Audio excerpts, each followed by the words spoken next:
الحمد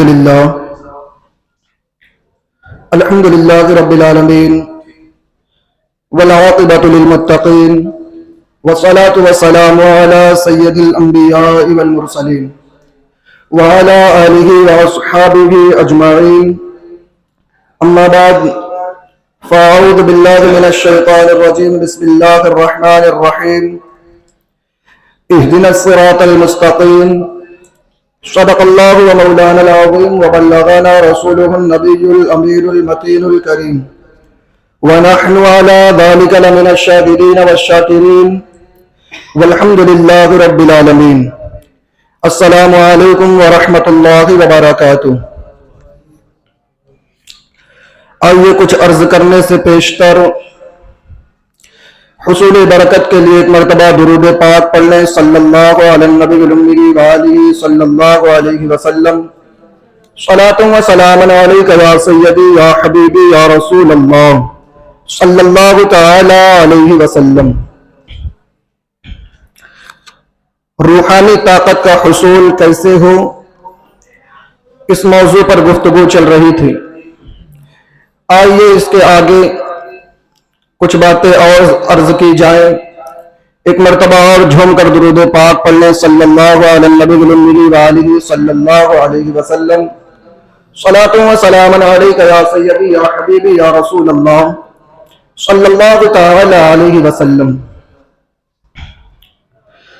روحانی طاقت کا حصول، روحانی طاقت یہ ہے کیا، اس کو پہلے سمجھ لیں۔ روحانی طاقت جیسے ایک ہوتی ہے جسمانی طاقت، دوسری ہوتی ہے روحانی طاقت۔ انسان چل رہا ہے، کہا کیسے چل رہا ہے، تو کہا جسم کی طاقت سے چل رہا ہے۔ انسان کھاتا ہے، کیسے کھاتا ہے، جسم کی طاقت سے کھاتا ہے۔ کام کرتا ہے، کیسے کرتا ہے، جسم کی طاقت سے کرتا ہے۔ یہ جسمانی طاقت ہے۔ روحانی طاقت جو کام بندے کے جسم سے نہ ہو سکے وہ کام کر لے، یہ روحانی طاقت ہوتی ہے۔ روح کی طاقت سے بندے کے دل میں کیا چل رہا ہے کسی کو نہیں پتا، لیکن جن کے اندر روحانی طاقت ہوتی ہے، روحانیت کا غلبہ ہوتا ہے، وہ دیکھ لیا کرتے ہیں کہ بندے کے دل میں کیا چل رہا ہے۔ یہی تو ہوتے ہیں بزرگان دین، اولیاء کرام کا معاملہ یہی ہوتا ہے۔ جسم غالب نہیں ہوتا بلکہ روح غالب ہو جاتی ہے۔ جسم کو مغلوب کر کے روح کو غالب کر لیتے ہیں۔ اس وقت جب ان کی بارگاہ میں کوئی جاتا ہے تو فریاد کرنے سے پہلے وہ دیکھ لیتے ہیں، فریاد کرنے سے پہلے وہ سمجھ جاتے ہیں کہ آیا کس لیے ہے، پہلے ہی بزرگ بتا دیا کرتے ہیں۔ تو یہ روحانی طاقت ہے، روح کی طاقت۔ تو بہت ساری باتیں اس پر بتائی گئی۔ آئیے اس کے آگے کچھ اور حدیث کریمہ بیان کروں، اس سے پیش کر ایک مرتبہ اور درود پاک پڑھ لیں صلی اللہ علی النبی الامی وآلہ صلی اللہ علیہ وسلم۔ صلاۃ و سلام علیک یا رسول اللہ صلی اللہ تعالی علیہ وسلم۔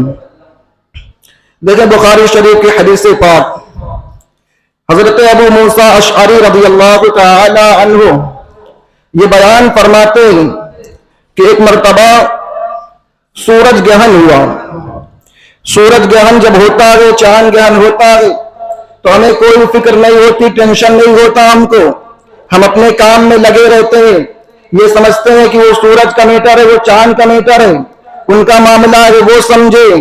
لیکن حضرت ابو موسیٰ اشعری بیان فرماتے ہیں کہ سورج گرہن ہوا، آقا علیہ السلام نے دیکھا تو چہرے والضحیٰ کا رنگ بدل گیا۔ آقا علیہ السلام فکر مند ہو گئے۔ کہا پیارے آقا علیہ السلام کو فکر مند ہونے کی ضرورت کیا ہے؟ آقا علیہ السلام کے چہرے کا رنگ بدل گیا، اس کی کیا ضرورت؟ آقا علیہ السلام کو خوف کیسا؟ اللہ تعالیٰ اپنے دوستوں کے بارے میں فرماتا ہے لا خوف علیہم ولا هم یحزنون، ان کے لیے کوئی خوف نہیں ہوگا، کوئی غم نہیں ہوگا، صرف وہ اللہ سے ڈریں گے بلکہ اور اس کے علاوہ کسی سے نہیں ڈریں گے۔ تو کہا جب اللہ کے دوستوں کا یہ معاملہ ہے کہ اللہ اپنے دوستوں کے بارے میں فرماتا ہے ان کے لیے کوئی خوف نہیں ہے، تو آقا علیہ السلام تو اللہ کے حبیب ہیں، آقا علیہ السلام اللہ کے محبوب ہیں، ان کو کس چیز کا خوف؟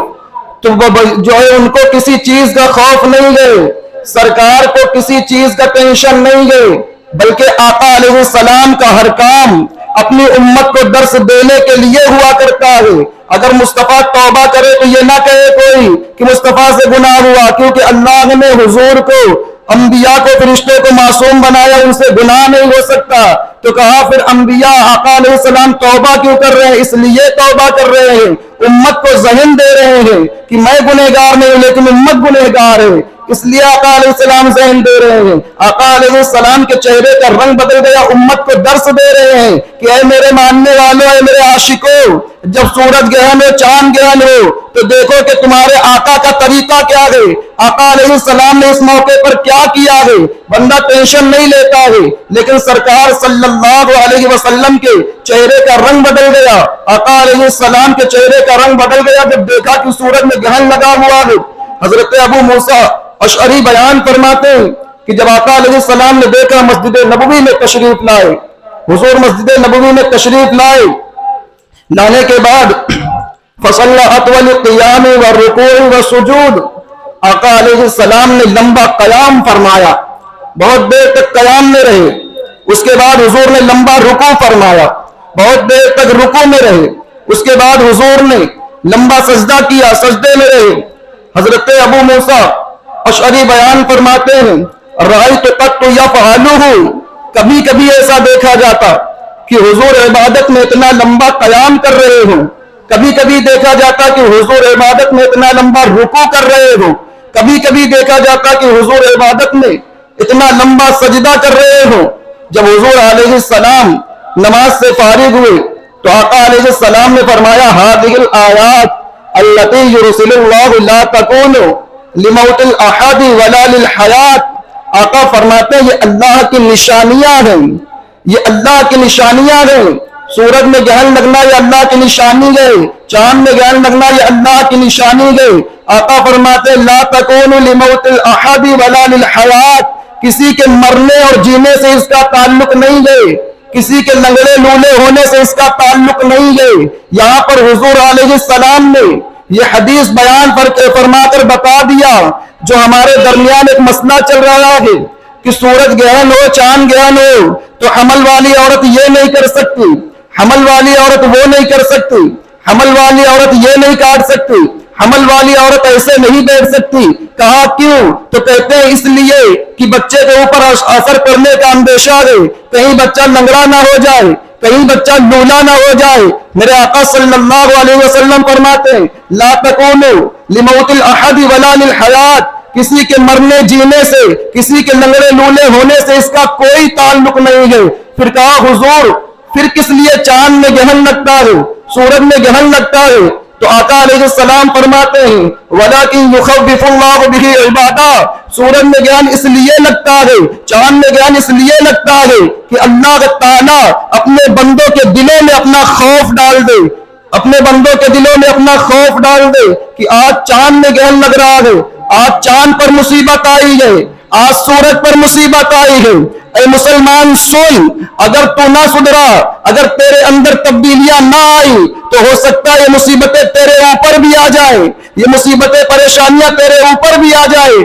اس لیے سورج میں گرہن لگتا ہے، اس لیے چاند میں گرہن لگتا ہے، لیکن انسان اتنا بے فکر ہو کر جی رہا ہے، اسے کوئی ٹینشن ہی نہیں۔ میرے عزیزوں آج آپ غور کرنا کہ آج گرہن کے بادل مسلمانوں کے اوپر چھائے ہوئے ہیں، مسلمانوں کا سورج گہنایا ہوا ہے، مسلمانوں کا چاند جو کبھی روشن تھا، چمک رہا تھا، دنیا کو روشنی پہنچا رہا تھا، وہ چاند آج گہنایا ہوا ہے۔ آج مسلمان ہر طرف پریشان کیے جا رہے ہیں، ستائے جا رہے ہیں۔ وجہ کیا ہے؟ وجہ یہی ہے کہ ہم نے اللہ کے فرمان کو چھوڑ دیا، مصطفیٰ کے طریقے کو چھوڑ دیا، اپنے دین سے دور ہو گئے، اس لیے آج مسلمان پریشان ہے۔ اگر آج مسلمان نہیں سدھرے گا، اگر آج مسلمان اپنی دین کی طرف نہیں لوٹے گا، اگر آج روحانیت نہیں حاصل کریں گے تو کب روحانیت حاصل کریں گے؟ اس کے بعد آقا علیہ السلام نے فرمایا، حضور صلی اللہ علیہ وسلم فرماتے ہیں فَإِذَا رَأَيْتُ شَيْئًا مِّن ذَلِكَ، جب تم ان تمام چیزوں میں سے یعنی جب تم سورج گرہن ہو تم دیکھو، چاند میں گرہن لگے جب تم دیکھو، جب بدلی ہو، بادل آئے جب تم دیکھو ان نشانیوں میں سے کسی کو، تو حضور فرماتے ہیں فَافْزَعُوا إِلَىٰ ذِكْرِهِ وَدُعَائِهِ وَإِسْتِغْفَارِهِ۔ آقا فرماتے ہیں جب ان نشانیوں میں سے کسی کو دیکھو تو جو ہے اللہ کی عبادت کی طرف دوڑ پڑو۔ تین کام حضور نے بیان فرمائے۔ آقا فرماتے ہیں جب ان میں سے کوئی نشانی دیکھو تو اللہ کی بارگاہ میں اللہ کی طرف دوڑو، اللہ کے ذکر کی طرف دوڑو۔ دوسری بات حضور نے فرمایا اللہ سے دعا کرو۔ تیسری بات حضور نے فرمایا کہ اللہ تعالیٰ کی بارگاہ میں توبہ کرو، اپنے گناہوں سے معافی مانگو۔ بندہ کتنا بھی گنہگار ہو، جب اللہ کی بارگاہ میں توبہ کرتا ہے تو اللہ تعالیٰ اس کے گناہوں کو معاف فرما دیتا ہے۔ دیکھیں جب ابلیس کو اللہ تبارک و تعالیٰ نے اپنی بارگاہ سے مردود کیا، اسے اپنی بارگاہ سے نکالا، تو نکلنے کے وقت ابلیس کہتا ہے کہ آدم کی وجہ سے مجھے نکالا گیا ہے، آدم کی وجہ سے مجھے مردود کیا گیا، میں آدم کی اولاد سے اس کا بدلہ لوں گا۔ تو اللہ تعالیٰ نے فرمایا جا تجھے جو کرنا ہے کر لے، جب تک اولاد آدم کے بچے گناہ کر کے توبہ کرتے رہیں گے میں ان کی توبہ کو قبول کرتا رہوں گا، ان کے گناہوں کو معاف فرماتا رہوں گا۔ گناہ ہو تو توبہ کریں۔ اللہ تعالیٰ فرماتا ہے استغفروا ربکم انہ کان غفارا۔ قرآن کہتا ہے کہ اے لوگوں رب کی بارگاہ میں توبہ کرو، انہ کان غفارا، بے شک تم اللہ کو بخشنے والا مہربان پاؤ گے۔ گناہ کتنے بھی ہوں، بندہ کتنا بھی گنہگار ہو جائے، لیکن اگر رب کی بارگاہ میں وہ سچے دل سے توبہ کر لے، ایسی توبہ کرے جیسی توبہ کرنے کا حکم قرآن نے دیا، یا ایھا الذین آمنوا توبوا الی اللہ توبۃ نصوحا، اے ایمان والو اللہ کی طرف ایسی توبہ کرو، ایسی توبہ کرو جو آگے کے لیے مثال ہو جائے۔ یعنی کسی گناہ سے توبہ کر لو تو دوبارہ اس گناہ کا خیال بھی دماغ میں نہ لاؤ، اس کی طرف پھر نہ جاؤ، ایسی توبہ کرو کہ یہ مثال ہو جائے اگلے کے لیے۔ جب بندہ ایسی توبہ کرے گا، اللہ تعالیٰ کی بارگاہ میں توبہ کرے گا، تو اللہ تعالیٰ کو انہ کان غفارا، بخشنے والا مہربان پائے گا۔ ہم تقریر سن رہے ہیں ابھی، یہ کس کا ذکر ہے؟ اللہ کا ذکر ہے نا۔ کلام پاک کی آیتیں سن رہے ہیں، حدیث پاک سن رہے ہیں، یہ اللہ کا ذکر ہے۔ سبحان اللہ بولے تو یہ بھی اللہ کا ذکر ہے۔ حضور نے فرمایا اللہ کا ذکر کرو، توبہ کرو، دعا کرو۔ تو کیا بیان سن رہے ہیں کس کا ذکر ہے؟ اللہ کا ذکر ہے۔ سبحان اللہ بول رہے ہیں کس کا ذکر ہے؟ اللہ کا ذکر ہے۔ الحمدللہ بول رہے ہیں کس کا ذکر ہے؟ یہ بھی اللہ کا ذکر ہے۔ کہا یا رسول اللہ کہے یہ کس کا ذکر ہے؟ یا رسول اللہ کہنا یہ کیا؟ تو ہو سکتا ہے کوئی اپوزٹ پارٹی کا کھڑا ہو جائے، یا رسول اللہ کہنا کیسے ذکر اللہ کا؟ بولے سبحان اللہ کہے تو اللہ کا ذکر سمجھ میں آتا ہے، قرآن پڑھے اللہ کا ذکر سمجھ میں آتا ہے، یا رسول اللہ کہنا کیسے اللہ کا ذکر؟ ہو سکتا ہے کوئی اعتراض کر دے کہ یا رسول اللہ کہنا اللہ کا ذکر کیسے؟ تو ہم کہیں گے اٹھاؤ پھر امام حاکم کی مستدرک علی الصحیحین دیکھو کیا فرماتے ہیں۔ حدیث پاک میں حضرت عبداللہ بن عباس رضی اللہ تعالی عنہ سے مروی بیان فرماتے ہیں کہ حضرت جبریل آقا علیہ السلام کی بارگاہ میں آنے کے بعد عرض کرنے لگے اللہ کے نبی صلی اللہ تعالی علیہ وسلم، کیا یہ بات آپ کو خوشی نہیں دیتی کہ اللہ تعالیٰ نے آپ کے ذکر کو اپنا ذکر بنا لیا؟ بولے سبحان اللہ۔ اللہ تعالیٰ نے آپ کے ذکر کو اپنا ذکر بنا لیا۔ یہ کون کہہ رہا ہے؟ کوئی عام انسان آدمی نہیں کہہ رہا، بلکہ اللہ تعالیٰ کے معصوم فرشتوں کے سردار جبریل علیہ السلام حضور کی بارگاہ میں آ کے یہ بات کہہ رہے ہیں کہ حضور کیا یہ بات آپ کو خوشی نہیں پہنچاتی؟ اس بات سے آپ خوش نہیں ہیں کہ اللہ تعالیٰ نے آپ کے ذکر کو اپنا ذکر بنا لیا ہے؟ تو کہا نعت پاک بیان کے اندر کبھی کبھی حضور کی بات بھی آتی ہے، نعت پاک کے شعر بھی پڑھے جاتے ہیں، تو کہا یہ بھی اللہ کا ذکر ہے، نعت پڑھنا یہ بھی اللہ کا ذکر ہے۔ بہرحال درود پاک پڑھیں صلی اللہ علیہ نبی علیہ صلی اللہ علیہ وسلم، صلاۃ و سلام علیک یا سیدی یا حبیبی یا رسول اللہ صلی اللہ تعالی علیہ وسلم۔ اور یاد رہے جہاں تک ذکر کی آواز جاتی ہے وہاں تک روحانیت کا غلبہ ہوتا ہے، اور جہاں پر ذکر کیا جاتا ہے وہاں پر اللہ تعالیٰ کے مقدس فرشتے آتے ہیں، اور جہاں پر روحانیت کا غلبہ ہوتا ہے وہاں پر شیطان کا وار کام نہیں کرتا، وہاں پر آسیب کا معاملہ نہیں ہوتا، جادو ٹونا کا معاملہ نہیں ہوتا، جہاں پر اللہ کا ذکر ہوتا ہے وہاں فرشتے مدد کے لیے آتے ہیں. دیکھیں حدیث پاک، بخاری شریف کی حدیث پاک، حضرت ابو ہریرہ رضی اللہ تعالی عنہ یہ بیان فرماتے ہیں کہ رسول پاک صلی اللہ علیہ وسلم نے فرمایا جب کچھ لوگ اللہ تعالیٰ کا ذکر کرنے کے لیے بیٹھتے ہیں، کیا کرنے کے لیے؟ اللہ کا ذکر کرنے کے لیے جب کچھ لوگ بیٹھتے ہیں اور ذکر کرتے رہتے ہیں تو اللہ تعالیٰ کے مقدس فرشتوں کی ایک جماعت زمین پر ایسے لوگوں کو تلاش کیا کرتی ہے. جب وہ ایسے لوگوں کو پاتی ہے جو ذکر کرتے ہیں تو فرشتے اپنے بازوؤں سے اس محفل کو ڈھانپ لیا کرتے ہیں، اپنے پروں کو سایہ کر دیتے ہیں ان کے اوپر جو ذکر کرتے رہتے ہیں. یہ حضور فرما رہے ہیں. اور جب تک وہ ذکر کرتے رہتے ہیں، اور یاد رہے بتایا کہ جہاں پر ذکر ہوتا ہے روحانیت کا غلبہ ہوتا ہے وہیں فرشتے آتے ہیں. اس لیے کہا جاتا ہے ذکر کرو گے تو روحانیت کا غلبہ ہوگا. فرشتے مدد کے لیے آئیں گے. جنگ بدر میں فرشتے مدد کے لیے آئے اس لیے کہ روحانیت کا غلبہ تھا، وہاں پر فرشتے مدد کے لیے آئے. جنگ حنین میں فرشتے مدد کے لیے آئے کیونکہ روحانیت کا غلبہ تھا. جنگ احد میں آقا اللہ تعالیٰ نے اپنے حبیب صلی اللہ علیہ وسلم کے خون کی حفاظت کے لیے فرشتوں کو بھیجا اس لیے کہ وہاں بھی روحانیت کا غلبہ تھا. تو جب روحانیت کا غلبہ ہوتا ہے تو فرشتے مدد کے لیے آیا کرتے ہیں، اور جہاں روحانیت کا غلبہ ہوتا ہے وہاں شیطان کا وار کام نہیں کرتا. تو کہا فرشتے آتے ہیں ان کو ڈھانپ لیا کرتے ہیں اپنے پروں سے جو ذکر کرتے ہیں. اب دیکھو یہاں پر کہ جب روحانیت کا غلبہ ہوتا ہے فرشتے آتے ہیں، وہاں پر شیطانی معاملہ نہیں چلتا، وہاں پر آسیب کا معاملہ نہیں رہتا. اب کہیں گے اس کے لیے کہہ تو دیے کہ روحانیت کا معاملہ ہوگا تو شیطان نہیں آئے گا، شیطان کا مکر و فریب کام نہیں آئے گا. تو کہا پھر یہ کہہ دیا اس کی دلیل بھی تو ہونی چاہیے. تو حضرت علامہ اسماعیل حقی تفسیر روح البیان کے اندر فرماتے ہیں یا نار کونی بردم سلامن علی ابراہیم. اس آیت کریمہ کی تفسیر کے تحت ایک حدیث پاک بیان فرماتے ہیں کہ جب حضرت ابراہیم علیہ السلام کو منجنیق پر رکھا گیا. منجنیق جانتے ہیں؟ منجنیق ہو سکتا ہے نام سنے ہو کبھی. منجنیق گلیل دیکھا ہوگا آپ نے، گلیل جو چلائی جاتی ہے تو چھوٹا ہو تو گلیل اور اگر وہی بڑا ہو جائے تو منجنیق. حضرت ابراہیم علیہ السلام کو جب آگ میں ڈالنے کے لیے منجنیق پر رکھا گیا اور رکھوایا کس نے؟ اس نے رکھوایا جو حکومت کے نشے میں چور تھا، اس نے رکھوایا جو بادشاہ کے گھمنڈ میں چور تھا. نمرود نے ابراہیم علیہ السلام کو منجنیق پر رکھوا دیا. آگ میں ڈالنے کا پلان چل رہا ہے، منجنیق پر رکھا گیا. اٹھا رہے ہیں، اٹھی نہیں رہی. چلانے کی کوشش کر رہے ہیں، کیوں نہیں چل رہی؟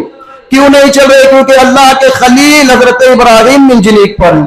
روحانیت کا غلبہ ہے، فرشتے مدد کے لیے کھڑے ہیں. منجنیق اٹھا رہے ہیں، نہیں اٹھ رہی ہے.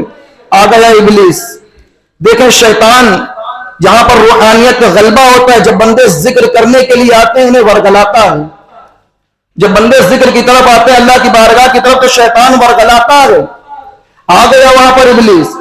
نمرود سے کہنے لگا کہ منجنیق اٹھانے کی کوشش کر رہے ہو، نہیں کر سکتے. کہا کیوں نہیں کر سکتے؟ تو کہا یہاں پر فرشتے موجود ہیں، مدد کے لیے رحمت کے فرشتے آئے اس لیے نہیں اٹھا سکتے. تو نمرود کہتا ہے کیا کرنا ہوگا؟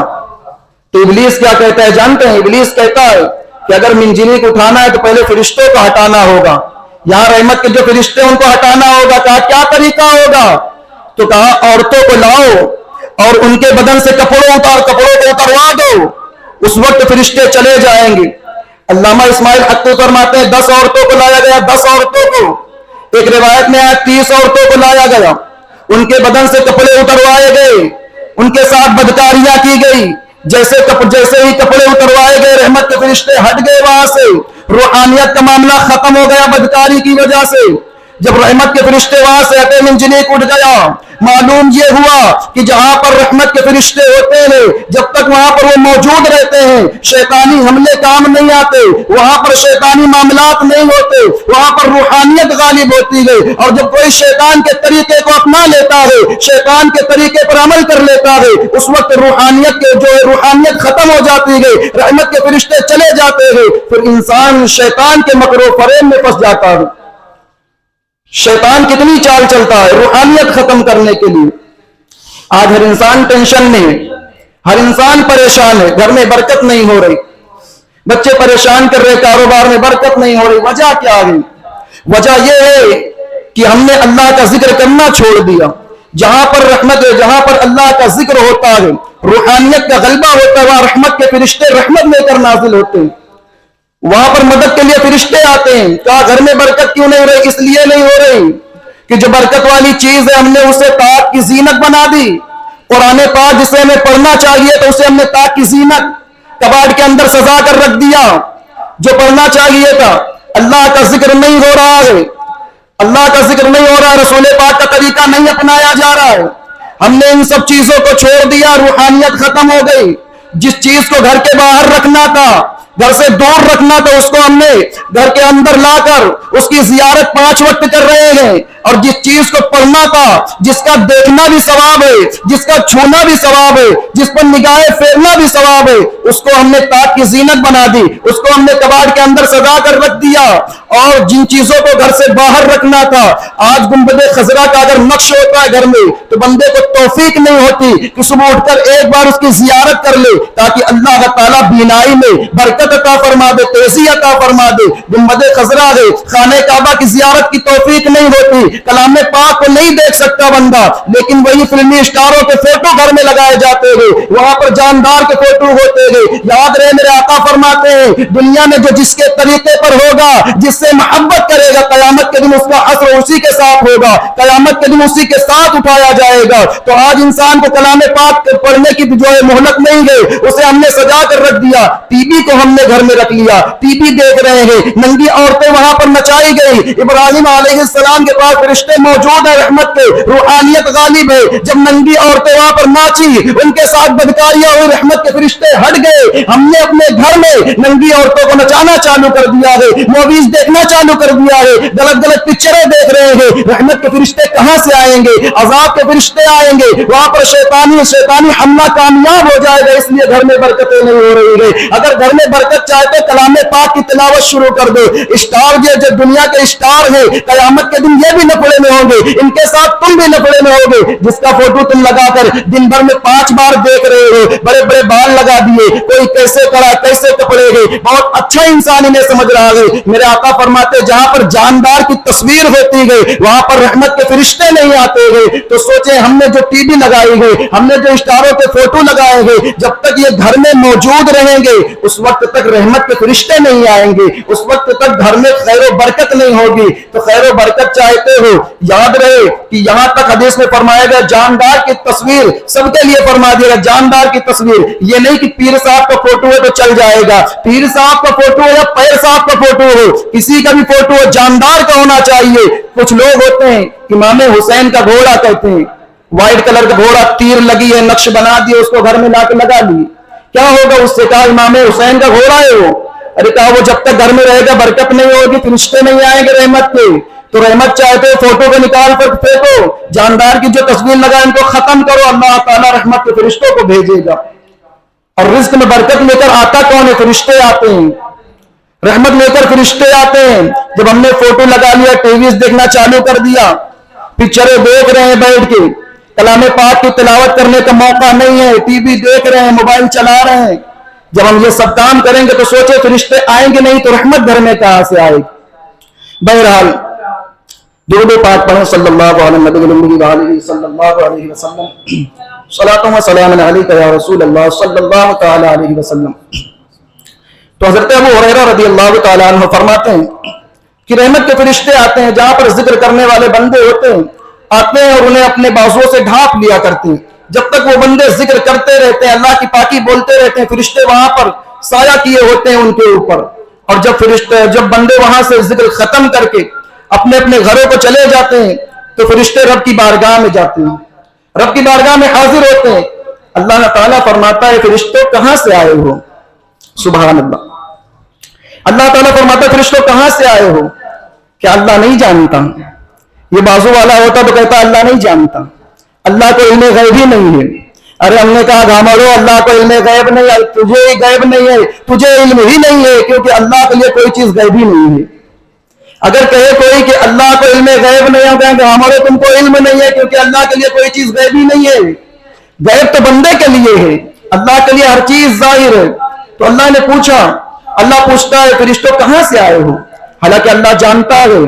تو یہ تو کہیں گے کہ اللہ کو علم نہیں, اللہ جانتا نہیں. اگر جانتا تو پوچھتا کیوں؟ تو کبھی کبھی پوچھ کے لوگوں کو توجہ دلانا مقصود ہوتا ہے. کیوں توجہ دلانا مقصود ہوتا ہے؟ جب اللہ تعالیٰ نے سنے کہ اللہ تعالیٰ پوچھتا کیوں ہے, اللہ تعالیٰ فرشتوں کو توجہ دلا رہا ہے کس چیز کی؟ جب اللہ تعالیٰ نے انسان کو پیدا کرنا چاہا اور فرشتوں سے بتایا کہ میں انسان پیدا کرنے والا ہوں, تو فرشتے کہتے ہیں کہ اللہ انسان کو پیدا کرے گا, وہ زمین پر جائیں گے, خوریزی کریں گے, قتل و غارت کریں گے, کیا تو ایسوں کو پیدا کرے گا؟ تو اس لیے اللہ تعالیٰ پوچھ رہا ہے فرشتوں تم نے کہا تھا کہ قتل و غارت کریں گے. اللہ تعالیٰ پوچھ رہا کہاں سے آئے ہو؟ فرشتے کہتے ہیں اے مولا تیرے بندوں میں سے ان لوگوں کے پاس سے آؤ جو تیرا ذکر کر رہے ہیں. تو فرشتوں کو توجہ اللہ تعالیٰ دلا رہا ہے کہ تم کہتے تھے قتل و غارت کریں گے, میرے بندے میری پاکی بول رہے ہیں, میرے بندے میرا ذکر کر رہے ہیں. تو اللہ تعالیٰ فرماتا ہے فرشتوں کیا سوال کر رہے تھے, کیا مانگ رہے تھے؟ فرشتے عرض کرتے ہیں مولا جنت کا سوال کر رہے تھے. سبحان اللہ, جنت کا سوال کر رہے تھے. اللہ تعالیٰ فرماتا ہے کیا جنت کو دیکھیں؟ فرشتے کہتے ہیں نہیں مولا دیکھے تو نہیں, اگر دیکھ لے تو اور مانگنے کی خواہش ہو جائے اور چاہے وہ. پھر اللہ تعالیٰ فرماتا ہے کس چیز سے پناہ مانگ رہے تھے؟ یہ بخاری کی حدیث پاک ہے. پھر اللہ تعالیٰ پوچھتا ہے کس چیز سے پناہ مانگ رہے تھے؟ کہتے ہیں مولا جہنم سے پناہ مانگ رہے تھے. اللہ تعالیٰ فرماتا ہے کیا جہنم کو دیکھیں؟ کہا نہیں مولا دیکھے نہیں, اگر دیکھ لیں تو اور تیرے عذاب سے ڈریں اور تیری بارگاہ میں توبہ کریں. تو اللہ تعالیٰ فرماتا ہے فرشتوں گواہ ہو جاؤ, اس مجلس میں جتنے لوگ حاضر تھے میں نے سب کی تمام گناہوں خطاؤں لغزشوں کو معاف فرما دیا.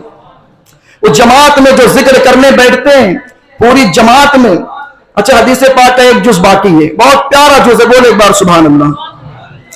اللہ تعالیٰ پوری جماعت کی بخشش فرما دیتا ہے, گناہ کو معاف فرما دیتا ہے. فرشتے عرض کرتے ہیں, جب فرشتے سنتے ہیں کہ اللہ تعالیٰ نے سب کی بخشش فرما دی تو فرشتے عرض کرتے ہیں مولا اس مجلس میں اس جماعت میں ایک انسان بے من کے آیا تھا, بے من کے آیا تھا, من نہیں تھا لیکن آ گیا, من نہیں تھا, دل نہیں کر رہا تھا جانے کا, ذکر کی محفل میں بیٹھنے کا دل نہیں تھا, مولا بغیر من کے آیا تھا. اللہ تعالیٰ نے فرمایا جب میں نے ان لوگوں کو بخش دیا تو میرے ان مقدس بندوں کی برکت سے, ان کی سنگت سے میں نے اسے بھی بخش دیا, میں نے اسے بھی بخش دیا. دیکھو دل نہیں ہوتا ہے لیکن مجمع میں آ جاتا ہے, فائدہ کتنا بڑا ہوتا ہے. اللہ تعالیٰ فرماتا ہے میں نے انہیں بھی بخش دیا. درود پاک پڑھے آخری بات, اس کے بعد ختم. صلی اللہ علیہ وسلم صلی اللہ علیہ وسلم صلاۃ و سلام علیک یا رسول اللہ صلی اللہ تعالی علیہ وسلم. حضرت لقمان حکیم انہوں نے اپنے بیٹے کو وصیت فرمائی. تفسیر روح البیان دوسرا حصہ صفحہ 257 کے اندر فرماتے ہیں کہ آپ نے اپنے بیٹے کو وصیت فرمائی یا بنیا اذا رأیت قوما یذکرون اللہ فاجلس معهم. فرماتے ہیں میرے بیٹے جب تم ایسی جماعت کو دیکھو, ایسی قوم کو دیکھو جو اللہ کا ذکر کر رہی ہو, فاجلس معهم تو تم ان کے درمیان بیٹھ جاؤ. جب ذکر کرنے والوں کو دیکھو ان کے درمیان بیٹھ جاؤ. کہا کیوں؟ اس لیے فَإِنَّكَ إِن تَكُ عَالِمًا يَنفَعُكَ عِلْمُكَ, اس لیے کہ اگر تم علم والے ہو اور ان کی مجلس میں بیٹھو گے بزرگوں کی, ذکر کرنے والوں کی, تو اللہ تعالیٰ ان کی برکت سے تمہارا علم تمہیں نفع پہنچانے والا بنا دے گا, نفع پہنچانے والا بنا دے گا. پھر آگے فرماتے ہیں ان تک جاہلا علمک, اور اگر تم علم والے نہ ہوگے, اگر تم جاہل ہوگے جاننے والے نہ ہوگے تو ان کی مجلس میں بیٹھو گے تو اللہ تعالیٰ ان کی برکت سے تمہیں علم عطا فرما دے گا, ان کی برکت سے اللہ تعالیٰ تمہیں علم عطا فرما دے گا. سوچیں کہ جو علم والے وہ بیٹھے تو علم نفع پہنچانے والا, اور جو علم والے نہیں، اگر وہ علماء کی مجلس میں بیٹھ جائیں تو اللہ تعالیٰ ان کی برکت سے علم عطا فرما دے۔ یہی وجہ ہے کہ جب علم والے جو نہیں ہوتے ہیں علماء کے ساتھ رہنے لگتے ہیں تو ان کا معاملہ عام انسان سے بدل جاتا ہے، جانکاری ہو جاتی ہے انہیں۔ تو فرماتے ہیں جب ایسے لوگوں کو دیکھو تو ان کی محفل میں بیٹھ جاؤ، تاکہ جب اللہ تعالیٰ کی رحمت ان کے اوپر نازل ہو تو وہ رحمت تمہیں بھی اپنے چپیٹ میں لے لے، اپنے اندر لے لے، تمہارے اوپر بھی رحمت نازل ہو۔ اور فرماتے ہیں کہ جب تم ایسے لوگوں کو دیکھو جو اللہ کے ذکر سے غافل ہو گئے، اللہ کے ذکر سے دور ہو گئے، تو ہرگز ان کے قریب نہ جاؤ، کیونکہ جب اللہ تعالیٰ کا عذاب ان کے اوپر اترے گا تو وہ تمہیں بھی اپنی چپیٹ میں لے لے گا۔ یہ بزرگ ہوتے ہیں کہ اپنی اولاد کو تربیت کرتے ہیں تو کس چیز کی کرتے ہیں؟ پیسہ کمانے کی نہیں، کام کرنے کی نہیں، بلکہ فرماتے ہیں ایسے لوگوں کی مجلس جب دیکھو جہاں پر اللہ کا ذکر ہو رہا ہو۔ یہ بزرگان دین ہے، اسی لیے کہا جاتا ہے بزرگوں سے تعلق جوڑو۔ اللہ تعالیٰ نے فرمایا کہ ایمان والوں کے ساتھ ہو جاؤ، سچوں کے ساتھ ہو جاؤ، تو سچے بزرگان دین ہیں۔ کیونکہ جب بندہ غافل ہو جاتا ہے تو حضرت علی فرماتے ہیں، رسول پاک نے فرمایا کہ پرندہ اس وقت شکار کیا جاتا ہے جب وہ اللہ کے ذکر سے غافل ہو جاتا ہے۔ اللہ کا ذکر کرنا جب پرندہ چھوڑ دیتا ہے تو وہ قتل کر دیا جاتا ہے، مار دیا جاتا ہے۔ درخت اس وقت کاٹا جاتا ہے، درخت اس وقت سوکھتا ہے جب اللہ کا ذکر کرنا بند کر دیتا ہے، تو یا تو اسے کاٹ دیا جاتا ہے یا وہ سوکھ جاتا ہے۔ جانور اس وقت ذبح کیا جاتا ہے، کاٹا جاتا ہے، مارا جاتا ہے جب وہ اللہ کے ذکر سے غافل ہو جاتا ہے۔ تو کہا انسان کھا کیا رہا ہے؟ انہی چیزوں کو کھا رہا ہے، بھاجی ترکاری کھا رہا ہے۔ غور کرنا کس وجہ سے کاٹی گئی؟ اسی وجہ سے کاٹی گئی کہ اللہ کا ذکر کرنا کم کر دیا، اللہ کا ذکر کرنا چھوڑ دیا، انسان گوشت کھاتا ہے۔ کہا یہ غافل چیزیں ہیں، غفلت میں جیسے ہی جانور پڑا اللہ کا ذکر چھوڑا، کاٹ دیا گیا۔ یہی وجہ ہے بزرگان دین زیادہ نہیں کھاتے، بس اتنا کھاتے ہیں کہ چل سکے، عبادتیں کر سکے، اتنا کھایا کرتے، مختصر کھایا کرتے تھے۔ پتہ ہے انہیں کہ یہ غافل چیزیں اور غافلوں کی سنگت انسان کو غافل بنا دیتی ہے، اور ذاکروں کی سنگت انسان کو ذکر کرنے والا بنا دیتی ہے، ذکر کرنے والا بنا دیتی ہے۔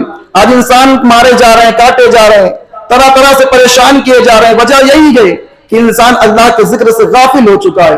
حدیث پاک کا پورا مفہوم اس بات کے اوپر بیٹھتا ہے کہ انسان قتل کیے جا رہے ہیں، مارے جا رہے ہیں، ستائے جا رہے ہیں، کچھ تو وجہ ہے۔ تو آقا نے جو فرمایا کہ جب غافل ہو جاتی ہے جو چیز اللہ کے ذکر سے، دور ہو جاتی ہے اپنی دین سے، اسے کاٹ دیا جاتا ہے یا تو مار دیا جاتا ہے۔ تو انسان پریشان ہے، ہمیں چاہیے کہ عبادتوں کی طرف غور کریں کہ اللہ کا ذکر ہم کتنا کرتے ہیں۔ ہر کام کے لیے وقت ہوتا ہے لیکن ذکر کے لیے وقت نہیں ہوتا، ہر کام کے لیے وقت ہوتا ہے، ذکر کے لیے وقت نہیں ہوتا۔ بہرحال اللہ تعالی ہم سب کو سننے سمجھنے عمل کی توفیق عطا فرمائے۔ دوران گفتگو غیر شرعی کلمات نکلے ہو، میں توبہ کرتا ہوں، استغفر اللہ ربی من کل ذنب واتوب الیہ وما علینا الا البلاغ۔ السلام علیکم ورحمۃ اللہ وبرکاتہ۔ صفوں کو درست کر لیں۔